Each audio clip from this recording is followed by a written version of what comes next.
Il est 10h30 à Kamalondo, dans le Haut-Katanga, précisément à Lubumbashi. Madame, Messieurs, l'aventure s'arrête donc pour le TP Mazembe. Les Corbeaux ont courbé les chines hier par 1-4 face à l'équipe marocaine de Renaissance Berkane. Désillusion donc pour les poulains de Moïse Katumbi et qui espéraient jouer la finale pour les vendredis prochains.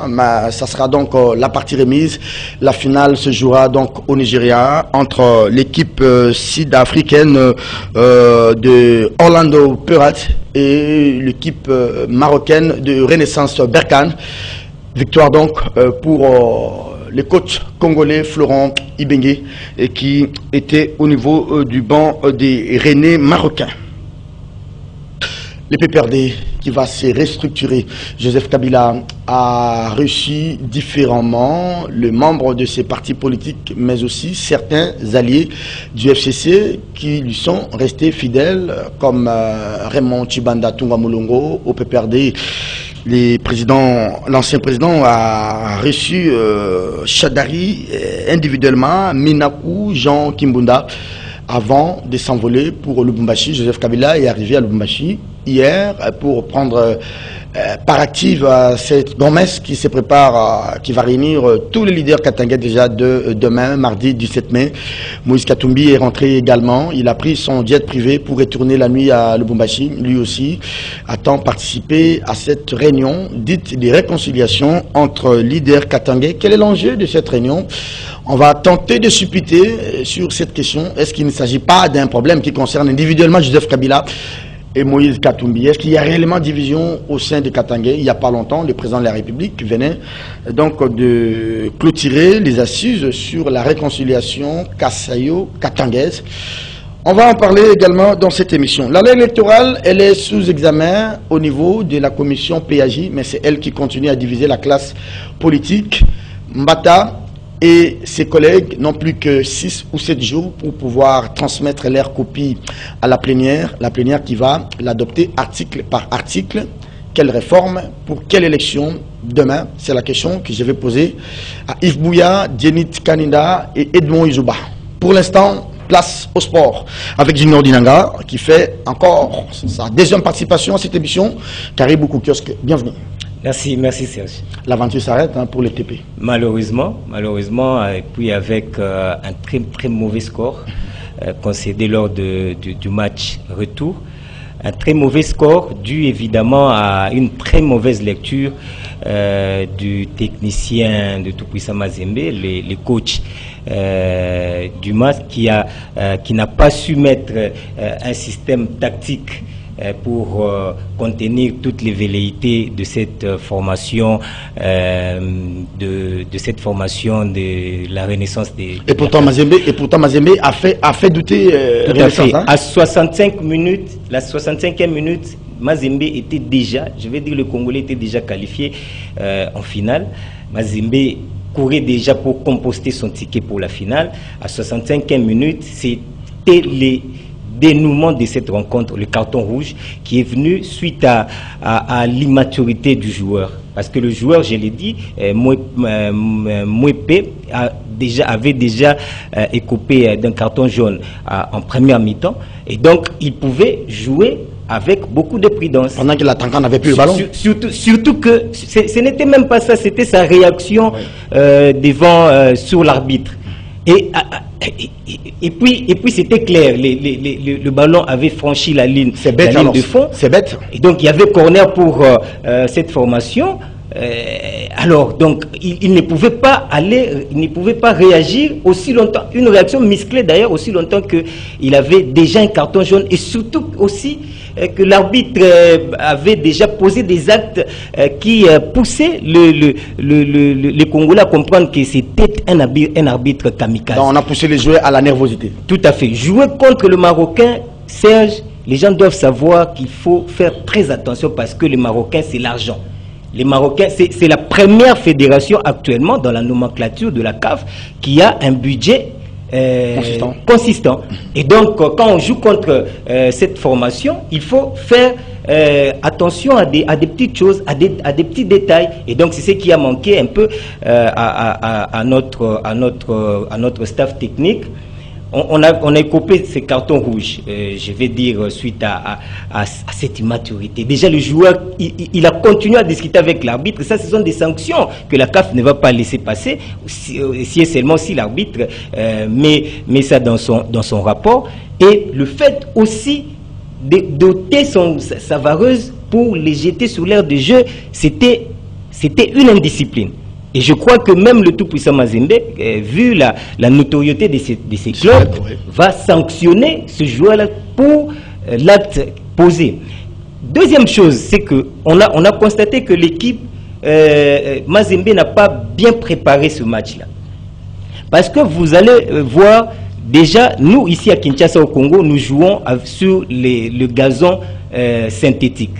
Mais alors que au Maroc, c'est plus le gazon synthétique. Le Maroc joue avec le gazon sur les gazons naturels. Donc, la pelouse naturelle. Tout à fait. Déjà, avec ces deux éléments, le staff technique pouvait organiser des matchs par rapport, n'est-ce pas, à cette réalité, parce que ça joue dans, passez-moi la redondance, dans les jeux que vous allez déployer sur terrain. Et donc, je pense qu'il y a eu beaucoup de choses, une négligence de la part du staff technique qui a coûté énormément cher. Je les rappelle ici que Mazembe n'a pas bien géré, j'ai dit le staff technique n'a pas bien géré cette rencontre. On va se séparer. Deux dernières questions. La première, est-ce qu'il faut parler d'une contre-performance? Peut-être on a perdu avec pas de la manière. Hein. On pouvait perdre à 2, 3, mais jusqu'à cela. Est-ce qu'il s'agit d'une performance que de quitter la compétition à ce stade, à ce niveau de la demi-finale? Une performance ou contre-performance? Et évidemment... Bon, je vais dire que c'est une contre-performance pour le tout-puissant. Pour les jeunes qui sont venus, quand Mazembe s'engage à une compétition, c'est pour la finale, c'est pour le trophée. C'est ça l'objectif de tout puissant Mazembe. Mais les jeunes qui sont venus... le moyen est mis en jeu pour, n'est-ce pas, atteindre cet objectif. Le problème, le problème, c'est le staff technique. Quand le staff peut passer à la télé, dans une place publique, au cours d'une conférence de presse pour fustiger, vilipender certains joueurs, notamment les Mputu et les Kalaba. Mais quel est le travail d'un entraîneur? S'il dit que les joueurs ne sont pas à leur niveau technique, quel est le travail de l'entraîneur? Il faut ramener les joueurs.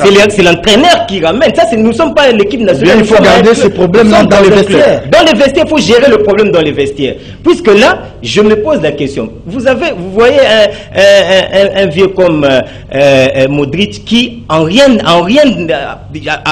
je vais dire, une action bénigne peut déclencher une victoire. Vous rappelez d'une passe extérieure du pied où il a sauté toutes les lignes pour atteindre Rodrigo. Donc ça, ce sont des marques de grands joueurs qu'aujourd'hui, Mputu, Kalaba peuvent aussi trouver une certaine faille. Même si dans le match, même si physiquement, ils ne peuvent plus donner, ils ne seront plus le Mputu d'hier. Mais quand même, il suffit d'un geste. Un petit geste, ça peut donner une autre connotation à cette formation. Junior Dinanga, sur ce plateau de kiosque, c'est notre consultant des sports. Les calendriers de la Nafoot, il semble que le gouvernement a finalement déboursé 300 000. Non, mais je vous félicite, Serge, parce que c'était le vendredi, c'est juste après l'émission que nous avions, on a essayé de réfléchir sur le dossier de la Linafoot, et donc le gouvernement a réagi. Enfin, le gouvernement a réagi, et l'argent a été déposé, logé dans le compte de la Ligue nationale de football. Il reste le calendrier. Le calendrier a été déjà publié, donc on joue du 22 mai au 17 juin. Ça, c'est pour terminer la phase aller. Merci beaucoup, Junior Dinanga. C'est à moi de vous remercier. On prend rendez-vous la semaine prochaine. Tout à fait. Bonne fête anticipativement du 17 mai. Merci à vous également. Allez, on va poursuivre avec les confrères de la chronique politique. Edmond Izouba, bonjour. Bonjour Serge. Merci. Très content de retrouver Junior Dinanga. Oui, très content et surtout que le match d'hier nous a galvanisés. On était tous à la maison. Un peu de biscuits avant l'émission. On a vécu comment le joueur vraiment n'était pas au point, même sur le plan éducation. Ils se sont mal comportés, les joueurs de Mazembe. Et je pense qu'après ces matchs, il faut sanctionner plusieurs joueurs. Ils ont cédé aux caprices du stade et tout ce qu'il y avait. Et puis, du coup, tout le monde joue à la nervosité. Il faut sanctionner aussi Issama Peko. C'était lui, le capitaine, qui pouvait discipliner les joueurs. Merci beaucoup. Mais il n'a rien fait. Bon, merci Edmond, Ezouba, à ce stade de débat. Alors, on va... Pour peut-être un petit biscuit, si vous le voulez bien, il se pose un très sérieux problème avec nos banques. Nos banques que nous avons, nos banques privées. Vous savez, nous avons connu la triste histoire de la BIAC. Et aujourd'hui, le pays, les autorités sont en train de regarder comment Afriland First Bank est en train de partir. Il y a eu plusieurs correspondances de la Banque centrale du Congo pour essayer de recadrer les choses. Mais décidément, non, le dossier n'est pas clos. Parce que c'est lui qui a tranché l'affaire au tribunal de commerce, a été arrêté sur ordre d'un magistrat de la grande instance de Kinshasa-Gombe, du tribunal de la grande instance de Kinshasa-Gombe. Donc, l'affaire qu'on pensait être vraiment close, parce qu'il y a des décisions irrévocables, mais ça rebondit. Mais qu'est-ce qu'il y a autour de ces histoires des banques? Qu'est-ce qu'il y a autour de ça? C'est la mauvaise gestion. C'est quoi quand un directeur est récusé et ne veut pas partir, organise les désordres. Pour le cas de Afriland First Bank, il y a Mais quel est le rôle de la Banque centrale? Quel est le rôle de la Banque centrale? Justement, de gérer ces petites banques. C'est la banque des banques, la Banque centrale. Et quand il y a les problèmes, par exemple, avec les conseils d'administration, le banque peut s'interposer pour ramener tout à l'ordre. Mais la banque ne travaille pas seule. La banque des banques, la Banque centrale du Congo, travaille avec les instances judiciaires. Vous voyez? Donc, il y a des instances judiciaires de l'autre côté et les instances appropriées pour gérer les litiges en interne. Donc, il y a un directeur qui est pointé du doigt aujourd'hui. C'est lui qui devrait ne plus être là, devait être écarté parce qu'il a été placé là sur base d'un mandat, Patrick Kafindo, mais il est toujours là, il s'interpose, il s'agite, il saisit en désordre des instances judiciaires jusqu'au point de faire arrêter les magistrats par un autre magistrat. Je crains fort que ce soit ceux qui sont venus au pouvoir aujourd'hui qui vont chercher à faire je vais finir par là. Vous comprenez aujourd'hui, le conseil d'administration a été anéanti, ne travaille pas. Or, c'était l'organe habilité qui pouvait prendre la décision à l'instar de Kafindo. Et aujourd'hui, Kafindo lui-même n'est plus en mesure d'engager la banque est fragilisée. Donc, c'est comme ça que nous allons, avec la défunte BIAC, pleurer prochainement Afriland First Bank. C'est triste quand même, des nouvelles comme ça sur des banques, pendant que vous avez des épargnes de nos compatriotes, là. Beaucoup d'ailleurs, et surtout que c'est une banque qui a beaucoup épaulé les gouvernements provinciaux. Et à Kinshasa, ici, nous n'en parlons pas. Les députés aussi. Voilà, donc c'est vraiment une banque que nous sommes censés, nous Congolais, et la Banque centrale et la justice, la protéger. Très bien. Yves Bouya, bonjour. Bonjour Serge. Qu'est-ce qu'il y a à manipuler les téléphones en plein plateau? Non, je n'ai pas manipulé, c'est une fausse manip. Vous cherchez même les informations en plein plateau. Bonjour et bienvenue à vous. Merci. Allez, les troisième invités, on va faire plateau plein aujourd'hui. Jenny Kaninda, toujours très bien habillée, bien stylée, là, tirée à 4 épingles. Bonjour, bienvenue. Bonjour, merci. Je suis sur un plateau prestigieux de la capitale, il faut se conformer.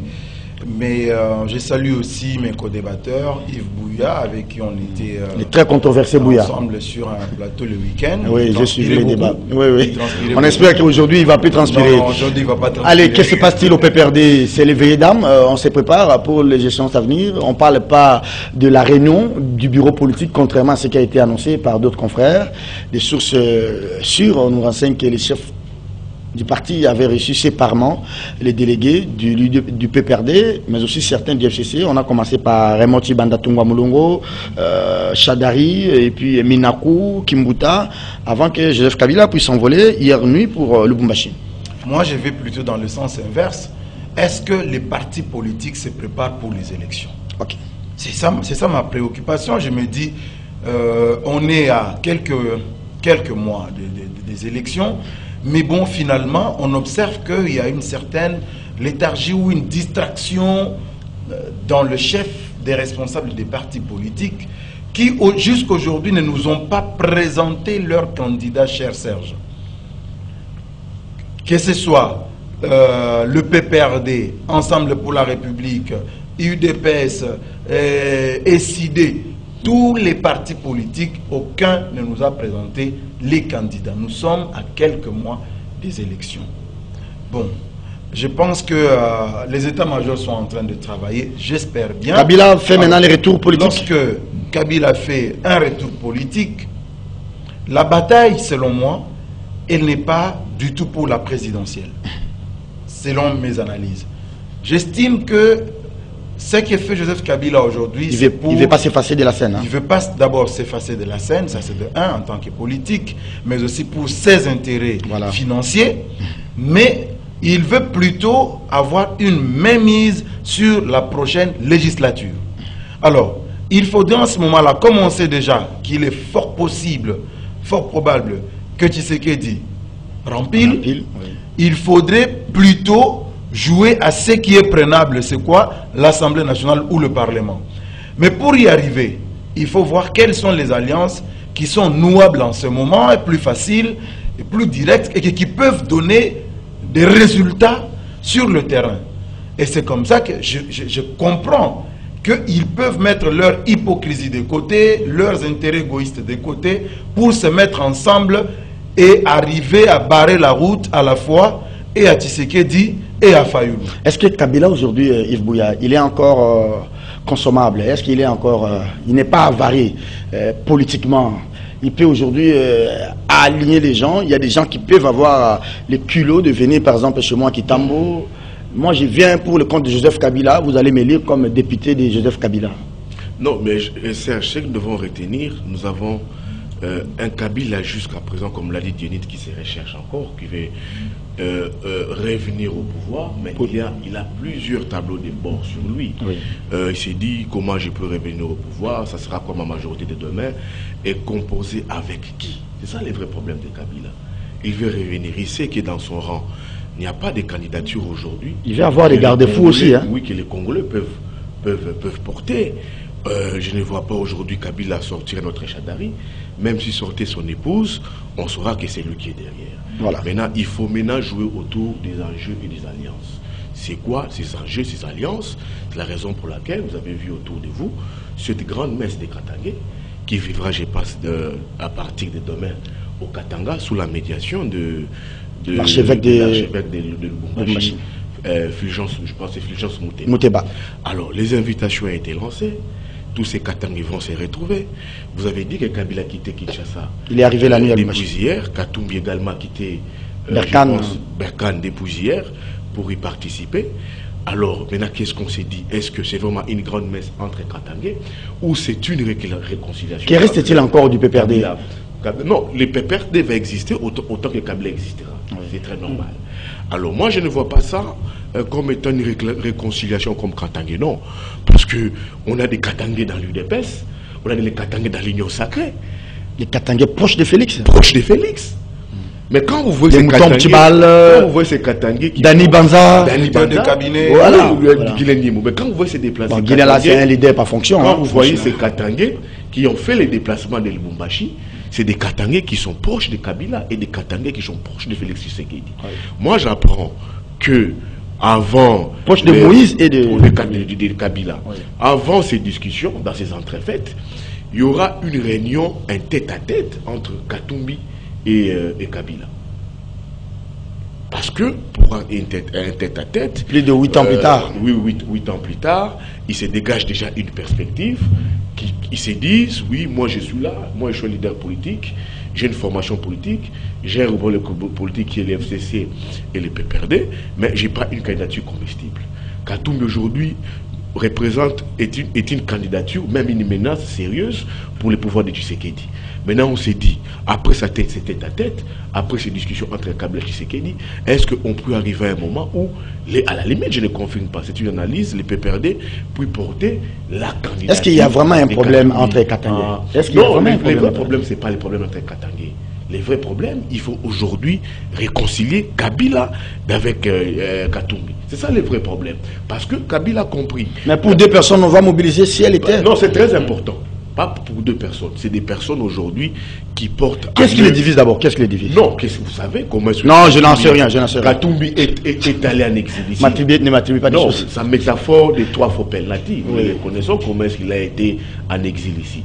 Il est revenu. Katumbi nourrit des ambitions présidentielles en 2023. Kabila s'est bat comment revenir.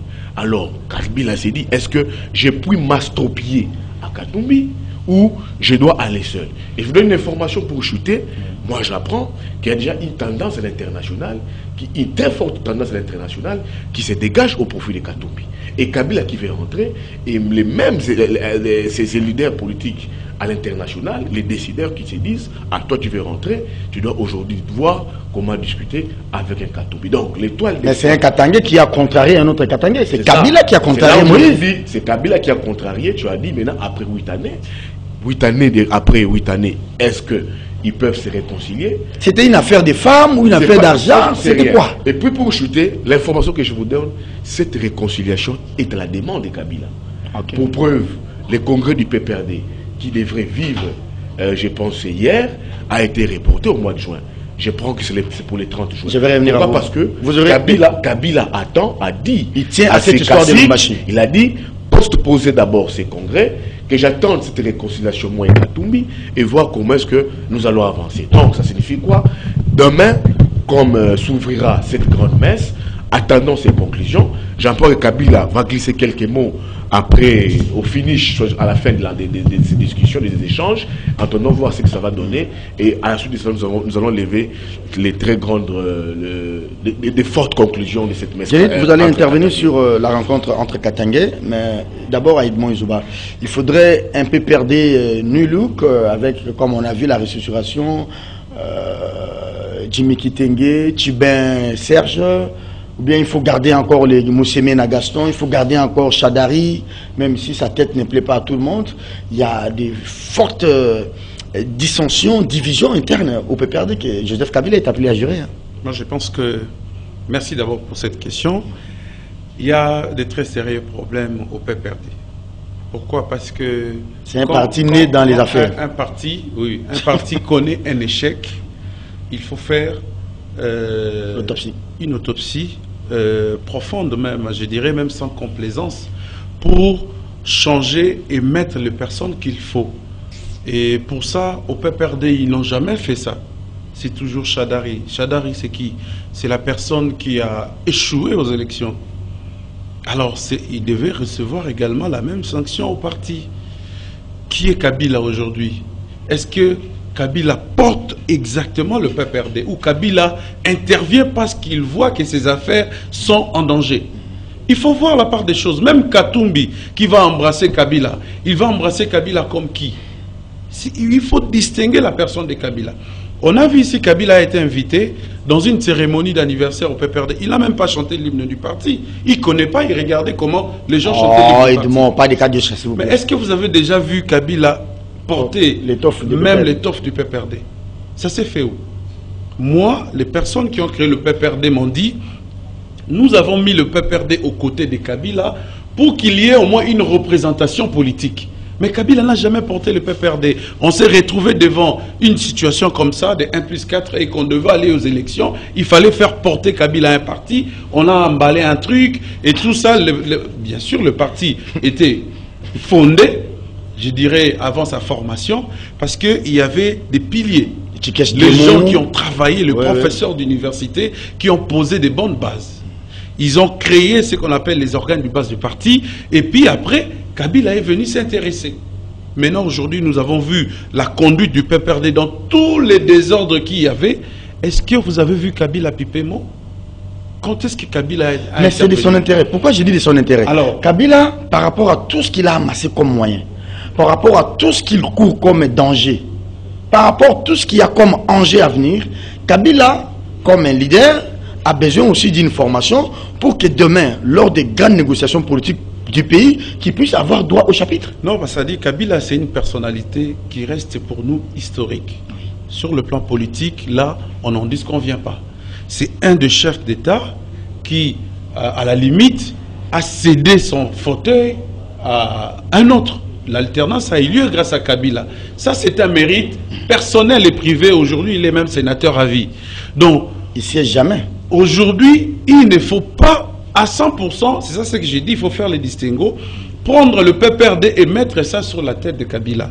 C'est-à-dire, ça ne pèse pas tellement pour Kabila. D'abord, le PPRD en soi représente quoi pour le moment? Et puis, parce qu'on dit Kabila va rencontrer Katumbi, je ne suis pas contre. Parce que nous avons vu les grandes figures emblématiques de l'époque, bien que divisées, ils se sont finis par se rencontrer. Je parle de Tshisekedi et de Baba Kyungu. Les deux personnes ne pouvaient jamais se mettre ensemble. Vous connaissez l'histoire des Biloulou et tout ça, paix à leurs âmes. Mais avant de mourir, ils ont fait la paix des braves entre les deux et puis ils se sont réconciliés. Donc, pour la réconciliation, il n'y a pas de problème. Mais pour une lutte politique, il faut définir d'abord les ambitions de chacun et le principe et les valeurs. C'est quelqu'un qui est vraiment baigné dans des principes et dans une certaine valeur. Mais Kabila, je ne crois pas. Kabila vient pour une idée déjà, un agenda caché. J'ai parlé avec quelqu'un. Peut-être Katumbi ne va pas endosser. J'ai parlé avec quelqu'un. Donc c'est déjà ça la division en termes de vision. Hein, je viens de Lubumbashi. J'ai parlé avec quelqu'un il y a un mois qui m'a dit, mais Serge, vous êtes journaliste et faites analyse. Kabila n'a pas l'âme katangaise. Quelqu'un de Lubumbashi qui m'a dit ça. Il dit Kabila a des comportements comme les Kivusiens. Je ne sais pas si vous aussi vous avez ça. C'est un gars qui garde la rancune. Il a parfaitement raison. Oui. Il a parfaitement raison. Pour y avoir passé beaucoup de temps là-bas. Parce que d'ailleurs, il y a passé beaucoup de temps. Tout le temps que Mouzé était dans le maquis, il pouvait bien se retrouver dans les sud Kivu que dans le Katanga. À Manono. À Manono. Est-ce que Guilain Nyembosi est invité? Samanou Kondé? S'il faut aller dans le fond de votre question, Serge, si c'était un problème des Katangais, on aurait vu Samalou Kondé dans cette rencontre. Guilain Nyembo, il prendrait part. Mais quand Adel Kaïnda, les Dani Banza, l'ambassadeur, Adel Kaïnda et tout ça. Mais comme ils ne sont pas là, ce n'est pas un problème des Katangais. Le problème des Katangais, il est ailleurs. Aujourd'hui, c'est vrai, il y a un problème de leadership depuis que Baba Kyungu est parti. Oui. Il y a Moïse Katumbi qui cherche à s'affirmer difficilement parce qu'il trouve sur le terrain les gens comme des Dani Banza. Les jeunes gens qui sont venus. Les jeunes gens qui sont venus, qui ont un héritage quelque part. Et les Kiaboula qui sont là. Mouyambo. Les Fifi Masuka. Mouyambo. Donc tous ces gens-là aujourd'hui ne sont pas prêts. Mouyège aussi. Il faut compter aussi Mouyège. Oui. Donc ils ne sont pas prêts à se reconnaître en Katumbi comme leur leader provincial. Ils ne sont pas prêts pour ça. Même si Katumbi a l'ancrage sur l'ensemble. Il a l'ancrage dans la province, contrairement à Kabila. Kabila n'est pas ancré dans la province du Katanga. Je ne sais pas dans quelle province il est ancré, je ne sais pas dans laquelle. Mais Moïse Katumbi, il a de l'ancrage dans le Katanga. Donc aujourd'hui, sur le plan des alliances au niveau politique par rapport à la gestion de l'électorat de 2023, il faut compter avec Katumbi. Je peux comprendre quand Yves Bouya dit que c'est Kabila qui est allé vers Katumbi, c'est très probable parce que on comprend que lui n'a pas d'ancrage. Et s'il veut, parce que le Katanga c'est quand même une troisième force, si je ne me trompe pas, dans l'électorat. Donc si... Non, c'est la première. C'est la première. En termes d'élus. C'est pas la première. En termes d'élus. En termes d'élus, c'est le Katanga. Après, c'est l'Équateur. En termes d'élus, c'est le Katanga. Mais en termes de densité, prenez les grands Kivu. Oh oui, c'est les grands Kivu. Oui. Mais ici, je pense que même si on va sur ces volets-là, je vais revenir à vous, s'il vous plaît. Est-ce que vous pensez que ce qui va se passer demain au Katanga, les pouvoirs vont un peu lorgner là? Mais Serge Kabongo, c'est clairement établi ici. Est-ce que Kinshasa est aussi intéressé? Non, Serge Kabongo, c'est clairement établi ici que quand vous voyez Katumbi avec Kabila se mettre ensemble, ils ont déjà dégagé certaines pistes. et ils ont déjà défini certaines priorités. Les priorités pour eux, c'est quoi? Ils ont compris, ils ont découvert que sur le plan politique, pour un Katumbi qui est challenger aux élections de 2023, comme tant d'autres candidats, et comme Kabila qui veut aussi rentrer, ils ont défini leur ennemi commun. L'ennemi commun pour eux, c'est Tshisekedi. Donc Kinshasa a intérêt à contrôler un peu. Oui, mais l'ennemi commun aujourd'hui de Katumbi et de Kabila, c'est qui? C'est Tshisekedi, ils ont déjà l'ennemi politique, hein. Non, pourquoi l'adversaire. Quand je dis l'adversaire, quand je dis l'ennemi, l'adversaire commun, on sait que Kabila et Tshisekedi, ça ne marche presque plus. Vous avez vu comment est-ce que le président de la République à Abidjan avait traité ses anciens partenaires du FCC, d'Endoki. Il a encore récidivé. Vous avez maintenant des Katumbi ici, qui est un Katumbi qui est dans l'union sacrée, mais regardez comment est-ce qu'il est traité. Son attitude, oui. Vous voyez? Alors tout cela a été étudié, a été dégagé. Ils se disent, est-ce qu'on ne peut pas se mettre ensemble? Est-ce que les Katangais certains se sentent, selon vous, frustrés de la gestion? Non. On dit par exemple que non, voilà comment il a malmené Kabila, voilà comment il a envoyé l'autre pasteur là en prison, John Numbi est presque en cavale, l'ancien patron de l'ANER. Est-ce que c'est au vu de tout ça? Ne mettez pas Serge Kabongo, ne mettez pas tous les Katangais dans ces mêmes paniers. Merci beaucoup. Vous avez parlé, cité des noms ici, de Nyembo, de Dani Banza, de Kiaboula, Fifi Masuka, qui sont avec les présidents de la République, qui sont Katangais. Est-ce que les Katanga proches de Félix là représentent quelque chose? Il y a un Katanga proche aujourd'hui qui est divisé pro Katumbi, les Mouyèges qui sont avec Katumbi, Mouyambo, peut-être celle qui est un leader politique, mais qui a fait allégeance au président de la République parce que c'est désigné coordonnateur de l'Union sacrée Grand Katanga. Très bien. Ça, on doit admettre ça. Nous avons un Katanga complètement divisé aujourd'hui, géré par un Kabila. Mais justement, et un Katumbi. Nous avons aussi un Katanga. C'est ça que je dis. Nous avons aussi un Katanga aujourd'hui dont les leaders qui ont été fabriqués par les pouvoirs. Je ne veux pas de Fifi Masuka, je ne veux pas de Kiaboula, je ne veux pas de Denis Banza. C'est aussi ça la différence. Des leaders katangais fabriqués par les pouvoirs. Peut-être ne vont pas concerner ces assises. Hein. Non, c'est une analyse profonde. Oui, mais c'est une analyse. Mais écoutez, je pense que le vrai problème du Katanga, ça ne réside pas autour des individus. Quand aujourd'hui on parle de l'unité du Katanga, a priori, il faut mettre le développement des populations. On ne doit pas venir pour parler des individus et tout ça. Il y a des gens, mais écoutez, je suis tout à fait d'accord. Je suis tout à fait d'accord. Le problème aujourd'hui du Katanga, c'est de développer le pays, c'est de développer le Katanga. Est-ce que vous savez? Est-ce que non, mais je trouve mal un évêque qui est père des nations réunir les gens pour des visées politiques et les mettre ensemble. Il n'est pas là. Non. J'ai dit la rencontre. L'église ne fait jamais. Non, je vous ai dit l'église ne servira jamais de ce rôle-là. Serge Kabongo, s'il te plaît. J'ai dit la rencontre. Si les autres ne viendront pas. J'ai dit la rencontre. La rencontre a été à la demande de Kabila. S'il vous plaît. C'est la demande de Kabila. Faut pas. Ne faites pas des rédits. Oui. Vous l'avez dit. Edmond est dans une logique idéaliste. Mais Edmond doit comprendre que l'enjeu n'est pas développementariste, l'enjeu ici est politique. Ok? C'est purement politique. On estime qu'autour d'un prêtre, on peut se parler. Alors, deux personnes, non, on vous dit que quelque chose qui n'est pas interdite, elle est permise. Oui. Donc, il n'est pas dit au prêtre de ne pas réunir les gens.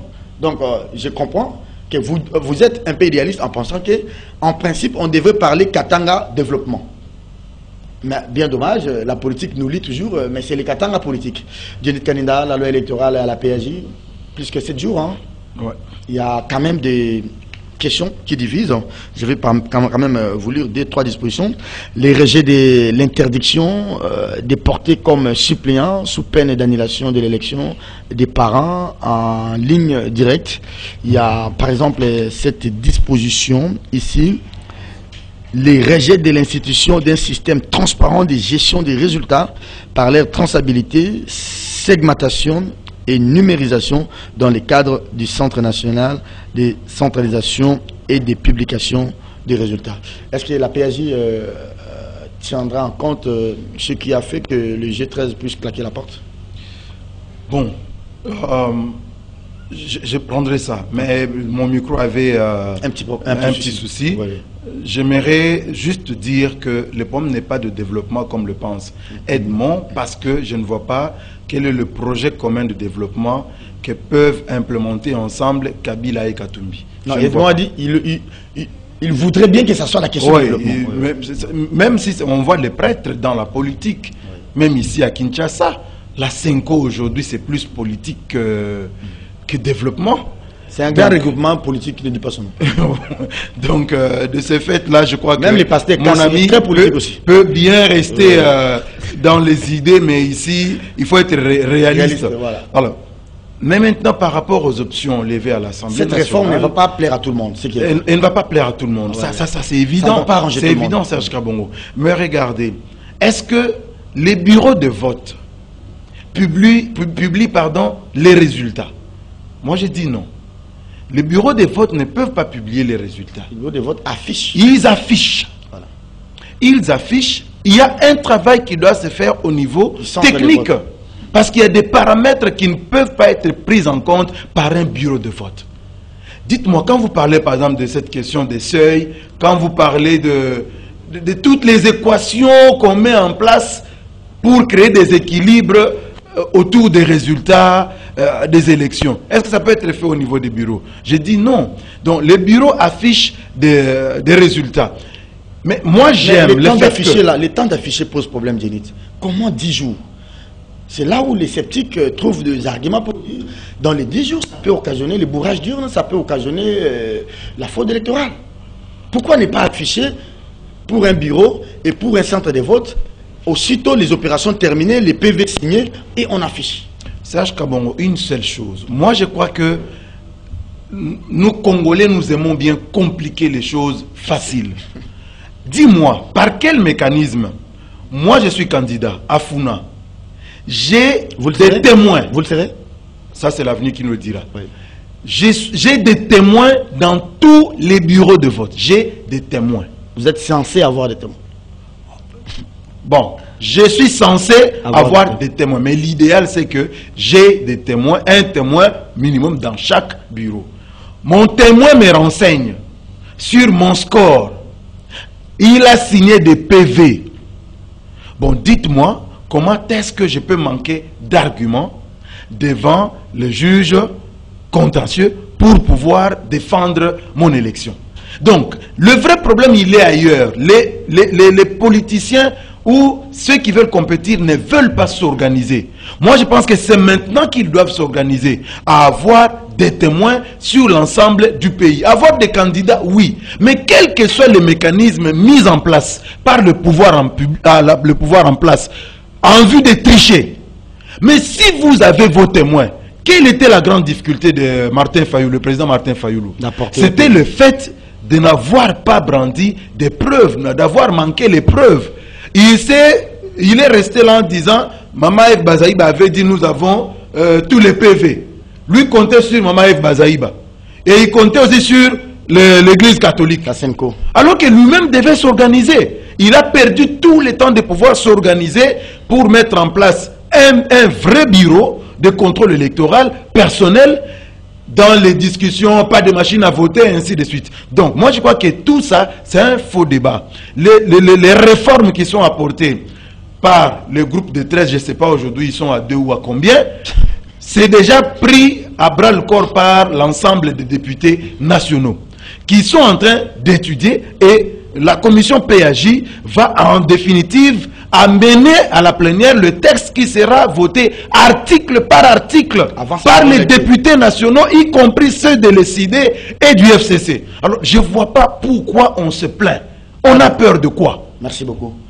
Yves Bouya, la loi électorale, si je comprends bien, c'est la guerre de la transparence qui commence avant même les scrutins.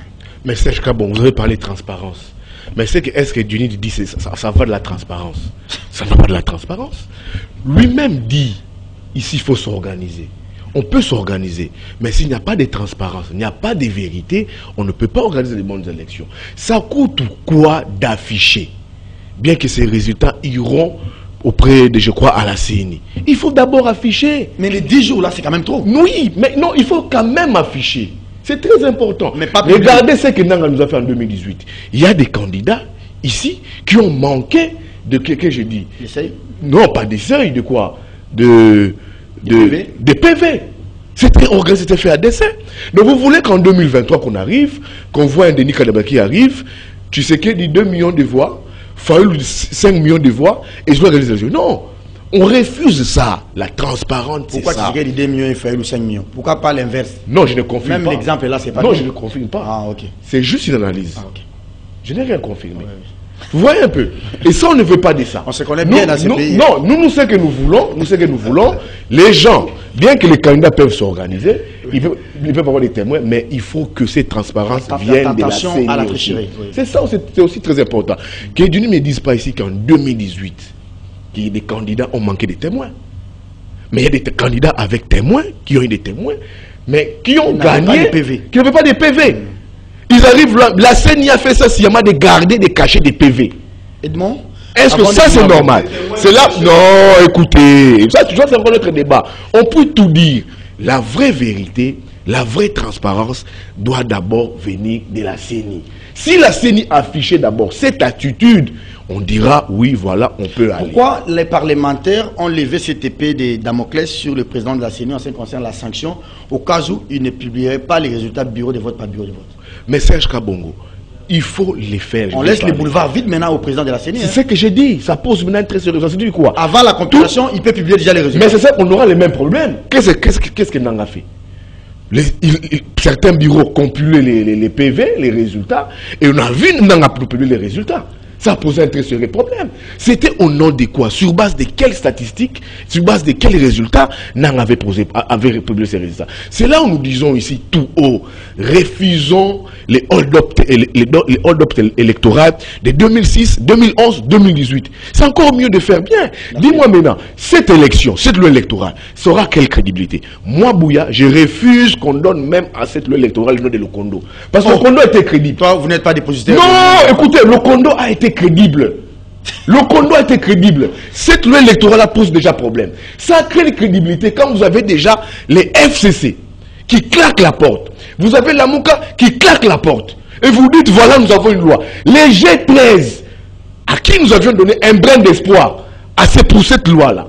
On dit que ça claque la porte. Qu'est-ce qu'on a? Donc, on a un boss ou un Mbata qui veulent aujourd'hui nous apporter des trucs tel sur mesure. Et là, on dit ça, c'est une mauvaise perspective pour les élections. Ça, c'est déjà implanter les chaos.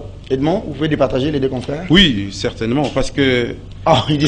oui, certainement, parce que je vois que peut-être qu'ils sont... Mais je suis d'accord, en partie avec Bouya et puis ce que... Oui. Ça dit que, d'abord, on a rejeté cette option de donner le PV à tous les témoins. Parce que je ne vois pas quelle logistique aura la CENI pour imprimer autant de feuilles pour distribuer à tous les témoins. Et déjà, quand vous avez dans une municipalité pour une élection législative provinciale où il y a plus de 200 candidats dans une salle de classe, comment on va remettre 200 PV à tout le monde? D'où la nécessité, on peut imprimer 3 copies. D'où la nécessité d'afficher, tout le monde viendra. Alors ici, quand je lis la loi, on dit, on prend l'option de publier bureau de vote par bureau de vote, mais au niveau du centre. Le centre de compilation publie bureau de vote par bureau de vote. Mais est-ce qu'il fallait mettre aussi cet aspect obligatoire seulement au président de la CENI? Moi j'ai dit non, on ne pouvait pas contraindre le président à le faire. Parce que il faut d'abord lire les statuts, parce que les lois doivent être conformes. Il faut lire les statuts internes qui composent la CENI, il faut lire les règlements intérieurs, il faut lire la loi sur le fonctionnement de la CENI. Et puis par la suite, parce que chacun a son pouvoir, le secrétariat technique de la CENI. Le président ne peut pas prendre directement le pouvoir du secrétariat technique. Le secrétariat technique gère le BRTC, les bureaux techniques de compilation de voix. Donc tout ça, c'est la technique. Alors il faut numériser, et c'est l'option que moi j'ai vraiment acceptée. Et quand on va publier au niveau du centre, on dit bureau de vote par bureau de vote. Vous pouvez même le regarder sur le site de la CENI. Vous entrez, centre de compilation. Oui, au niveau du centre de compilation, on le compile et puis on le met. Et voilà où on pouvait engager les débats. Et puis moi, je ne comprends pas pourquoi est-ce que C'est tout à fait normal que G13 puisse quitter la salle. Mais quand on fait face à un régime, il y a une coordination qui est chapeautée par le président de la République. Il y a des institutions. Bon, alors, est-ce qu'on peut promettre aux gens ce que le régime ne pourra pas réaliser? Non. Voilà pourquoi aujourd'hui, l'Union sacrée estime qu'il faut adapter la loi selon le besoin du moment, selon ce que l'Union sacrée peut faire. Parce que c'est lui qui viendra... On adapte ça par rapport à la République, mais on adapte non, ça dit... Non, par rapport aux moyens de la République, justement, parce que l'Union sacrée et toutes les institutions utilisent les moyens de la République. Merci, Edmond. On va promettre le vote électronique pendant que nous ne sommes pas en mesure de le faire. Non, je ne pense pas. Il faut adapter ça selon la réalité. Et puis G13, cet esprit de vouloir croire qu'on va prendre tous les 17 recommandations. Non, mon cher ami. C'est comme si à l'Union sacrée, il n'y a pas de gens qui savent analyser, qui savent examiner point par point. Ils ont aussi examiné. En réalité, ils ont aussi examiné. Le G7, c'est des députés issus de l'Union sacrée. Le G13, non, attention, oui. Il y a aussi les membres de la société civile. Moi, j'ai participé à la vulgarisation parce que j'ai voyagé avec eux. Ils ont fait un travail formidable. Aujourd'hui, vous êtes ils ont eu des séances techniques. Non, je suis contre. Le norme démocratique existe. Il y a une majorité au niveau de l'Assemblée nationale. Mais on n'a pas vendu le pays à cette majorité. Tout certainement. Ça dit quand on se décide, on dit on n'a pas vendu. À tout moment, le peuple peut s'élever en plein mandat et arrêter. Absolument. Mais aujourd'hui, pourquoi le peuple ne s'élève pas? Merci. Votre question demain, je ne réponds pas parce que je ne suis pas là pour oui, il faut nous poser de questions. Merci à Djenet Kanida. Merci à Edmond Izouba. Nous rendons l'antenne anticipativement. Bonne fête à nos forces armées parce que demain, c'est le 17 mai. C'est la fête réservée aux hommes en kaki. Alors, nous tirons notre chapeau à ces éléments, nos compatriotes qui ont choisi comme métier de servir sur le drapeau. Ils en meurent chaque jour à l'Est. Et pour cela, nous vous disons grand merci. Nous prions pour vous, chers militaires, chers éléments de la police, même si parfois vous nous bastionnez, nous journalistes, mais nous sommes toujours appelés à vous dire des bonnes choses parce que quand nous dormons, vous nous sécurisez. N'est-ce pas, Ibouya? Bien, avec nos militaires. Oui. Non, j'ai écouté, les militaires font leur travail, mais il y a des sécu exagèrent dans leur profession. Surtout nos petits policiers là. Les policiers. Non. Allez, merci. Il faut réformer ces policiers. Oui. C'est là où j'interpelle Kassongo. C'est pas de parade. Voir qui est-ce qui recrute, comment ils vont ces formations. Kassongo ne reçoit que ce que nous lui envoyons comme enfant. Nous accueillons très mal nos jeunes. Ah là, c'est Kanyam alors. C'est Kanyam. C'est lui qui... Allez, prenez rendez-vous avec Kiosque demain. Non, je ne serai pas là demain. Demain, on va rediffuser. On se retrouve le mercredi. Merci à Junior Dinanga qui était intervenu pour la partie sportive. Yves Bouillard. Merci Serge. Djenet Kanida. Edmond Izouba. Dadi Poussaka était derrière les caméras avec la seule et l'unique qui nous reste, Karine et Bébé, qui voit déjà une stagiaire venir. 9h30. Prenez rendez-vous avec Kiosque. Bonne évasion sur nos antennes.